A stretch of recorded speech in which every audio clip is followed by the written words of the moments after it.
মানক ৰাষ্ট্ৰীয় উদ্যানত ৰাজহ সংগ্ৰহত অভিলেখ 5 মাহত প্ৰায় 1 কোটি 7 লাখ টকা ৰাজহ সংগ্ৰহ হৈছে। নিতৌ মানসলৈ সুত বৈছে প্ৰকৃতিপ্ৰেমী তথা পৰ্যটকৰ। এই কথা জানিবলৈ দিয়ে মানক ৰাষ্ট্ৰীয় উদ্যানৰ বাহবাৰী বনাঞ্চলিক কাৰ্যালয়ৰ বন বিষয়া বাবুল ব্ৰহ্মই। কেৱল জীপ ছাফাৰীৰে পৰ্যটকক ৰাষ্ট্ৰীয় উদ্যানখন উপভোগৰ সুবিধা দিয়াৰ পিছতো কমা নাই ৰাজহ সংগ্ৰহৰ পৰিমাণ। ইয়াৰ ফলত জীপ ছাফাৰীৰ সৈতে জড়িত বহু যুৱক লাভান্বিত হোৱা বুলি সদৰি কৰিছে। 5টা মাহত দেশী পৰ্যটকৰ সংখ্যা 8 লাখ অতিক্ৰম কৰাৰ বিপৰীতে 34 গৰাকীকৈ বিদেশী পৰ্যটকে ৰাষ্ট্ৰীয় উদ্যানখনত উপস্থিত হৈছিল।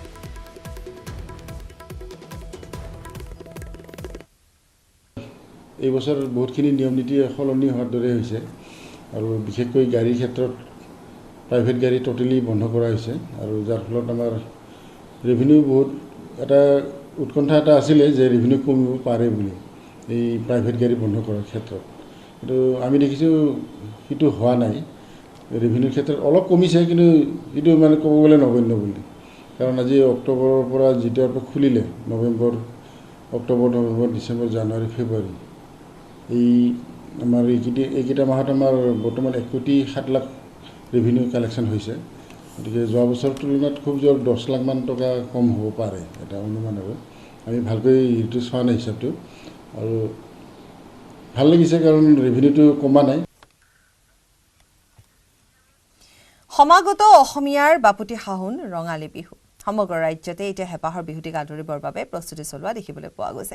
তিনিচুকীয়াৰ পৰিৱেশ দেখুৱাম। তিনিচুকীয়াৰ বাদ্যযন্ত্ৰৰ দোকানসমূহত বৰ্তমান বিহুক আদৰাৰ প্ৰস্তুতি। বাদ্যযন্ত্ৰ বিপণীসমূহত কৰ্মচাৰীসকলে ব্যস্ত হৈ পৰিছে ঢোল, পেঁপা, গগনা ইত্যাদি বনোৱাৰ ক্ষেত্ৰত। তিনিচুকীয়াৰ বিপণীসমূহত দেখা গৈছে গ্ৰাহকৰ ভিৰ আৰু ব্যৱসায়ীসকলৰ ব্যস্ততা। তিনিচুকীয়াৰ SN মিউজিকেল মাৰ্টত দেখা গৈছে গ্ৰাহকৰ ভিৰ।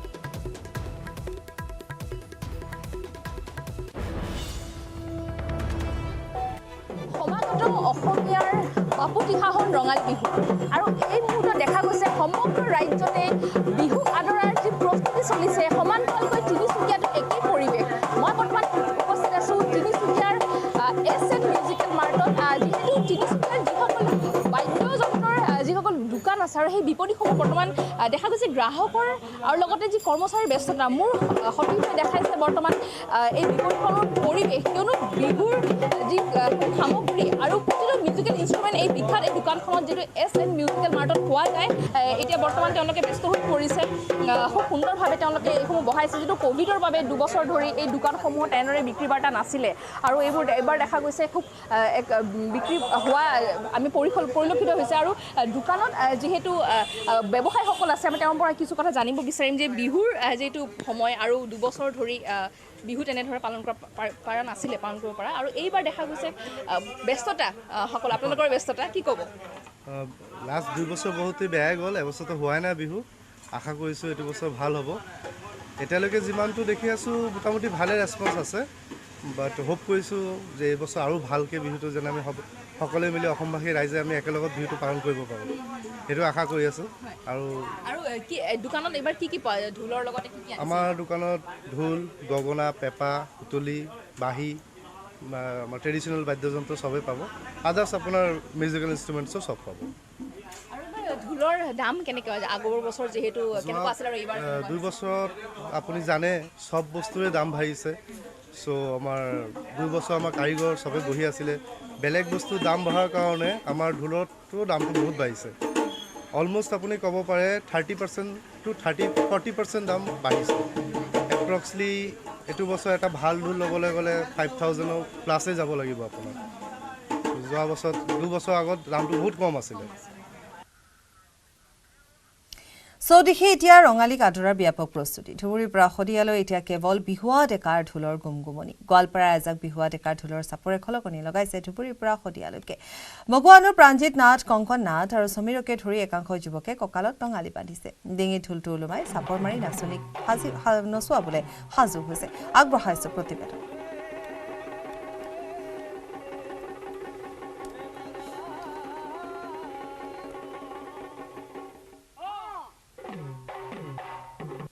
চতে গৈ গৈ বহাগে পালেহি ফুলিলে ভেবেলি লতা কৈ থাকোঁ মানে অৰংগে নপৰে ৰঙালী বিহুৰে কথা আৰু চ'ত মাহতে এনেধৰণে দেখিবলৈ পোৱা হৈছে ৰঙালী বিহুক লৈ উখল মাখল পৰিৱেশ শদিয়াৰ পৰা ধুবুৰীলৈকে এনেকুৱা দৃশ্যই সুলভ হৈ পৰিছে এতিয়া বিহুৰ আখৰাত ব্যস্ত হৈ পৰিছে যুৱক যুৱতীসকল মই এতিয়া উপস্থিত আছোঁ গোৱালপাৰা জিলাৰ বগুৱানত আৰু এই বগুৱানত দেখিবলৈ পোৱা গৈছে ৰঙালী বিহুৰ প্ৰাকখনত এনেধৰণে এতিয়া বিহু বুলীয়া যুৱকসকলে হাতৰ পৰশত প্ৰাণ পাই উঠিছে ঢোলৰ চাপৰে গুম গুমাইছে ধুবুৰীৰ পৰা শদিয়া গতিকে মই পোনে পোনে তেখেতসকলৰ মাজলৈ যাবৰ কাৰণে চেষ্টা কৰিছোঁ কি ক'ব বহাগ বিহু আহিছে আৰু বিহুৰ প্ৰাকখনত এনেধৰণে বিহুৰ আখৰা চলাই গৈছা তোমালোকে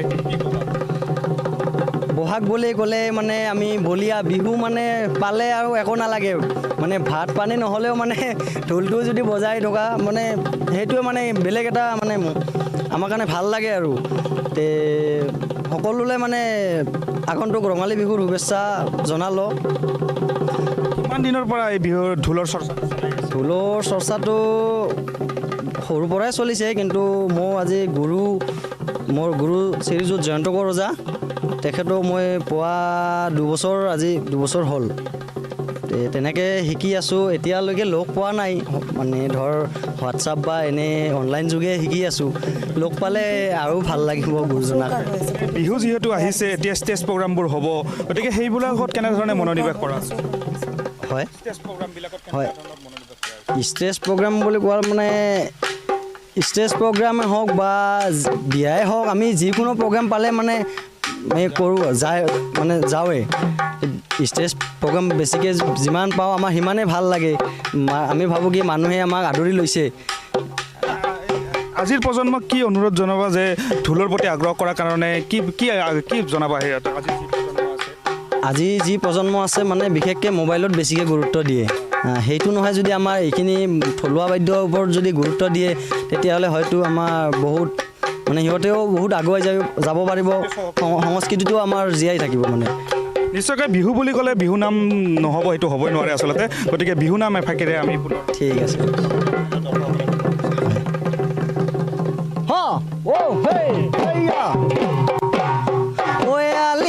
নাযাবি মাদহ বিয়া হৈ বালিয়ে ঐ কাটিব হৈ বালিয়ে ঐ কাটিব পথাৰে ঐ নেযাবি বোকা ঐ দলনিৰে গ'লে মাদহ বিয়া হৈ আছে এশৰ গোৱাল হৈ আছে এশৰ গোৱাল হৈ ছোৱালী ঐ জকুৱাত চোকা ৰঞ্জুন কমলা মনত পৰে উমলা ল'ৰালি ঐ দিনৰে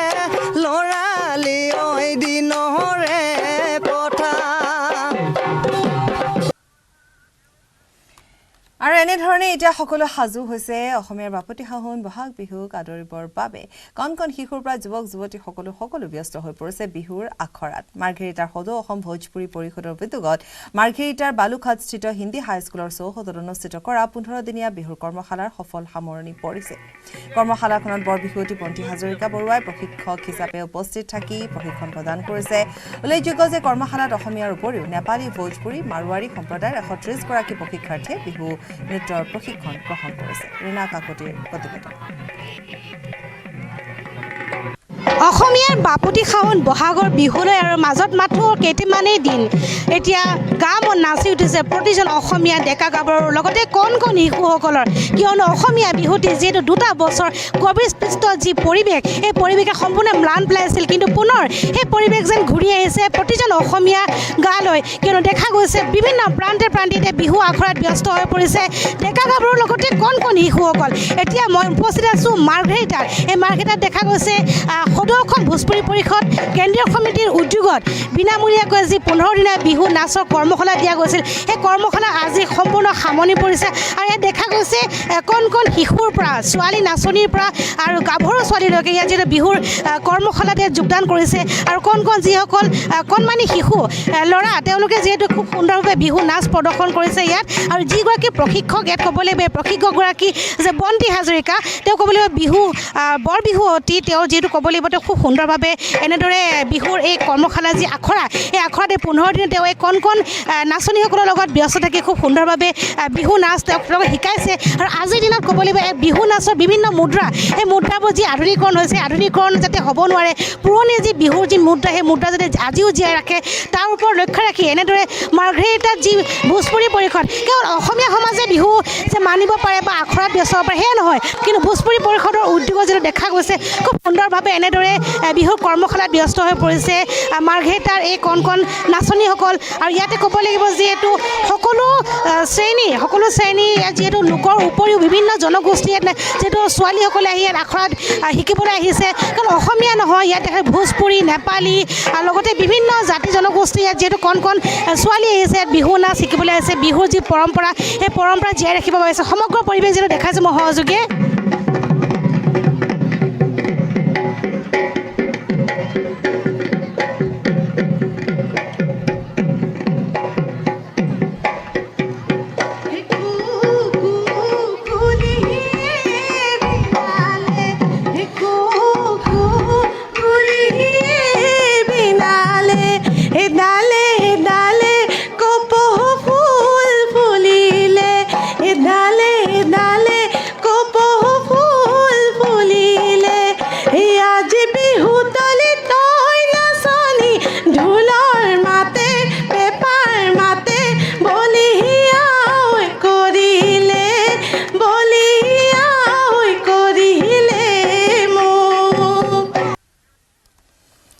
খবৰ আৰু আছে সময় পুনৰ বিৰতি